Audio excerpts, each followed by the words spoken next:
उसका प्रभाव उन पर नहीं पड़ा। वे तो भारत माँ को पुरुषार्थ के द्वारा संबल दे रहे थे, मजबूती दे रहे थे, पुत्र धर्म का निर्वाह कर रहे थे। ऐसे शिवाजी से लेकर लोकमान्य तिलक तक की अनगिनत कहानियां इस देश में। इसे मैं आज के शुभ अवसर पर आप सबसे इतना ही कहना चाहता हूं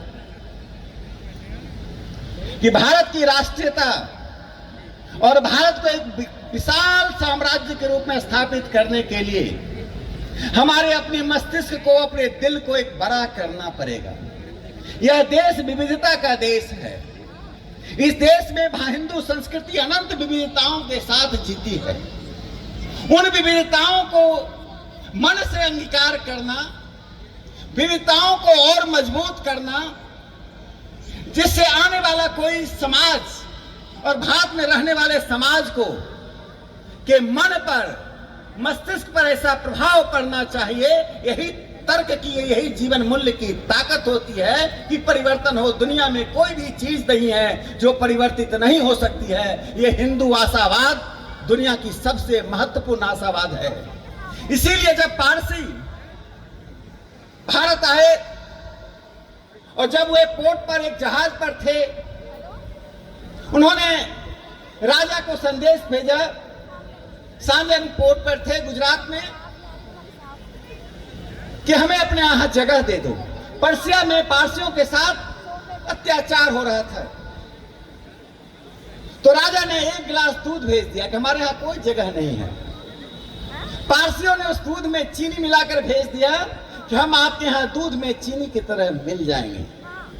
यह जो पारसी समरसता का प्रतिमान मॉडल है, संभवतः हिंदुस्तान के मुस्लिम समाज, ईसाई समाज को इसको स्वीकार करना चाहिए। यही प्रतिमान भारतीयकरण है, मुसलमानों का भारतीयकरण, ईसाइयों का भारतीयकरण। यही भारत में सौहार्द, संस्कृति और संभाव और सभ्यता के विकास का पहला चरण होगा। इससे मैं इतना हम स्वयं अपने आप को बौद्धिकता से, अपनी ताकत से, मुझे खुशी हुई हमारी माताओं और बहनों के हाथों में वो तलवार आक्रमण के लिए नहीं था, वो तलवार संकेत था। जीजाबाई ही शिवाजी पैदा करती हैं। जो भी महापुरुष पैदा हुए हैं उनका संबंध सीधे माँ से हुआ है। जो बड़े दार्शनिक पैदा हुए हैं उनका संबंध माँ से हुआ है।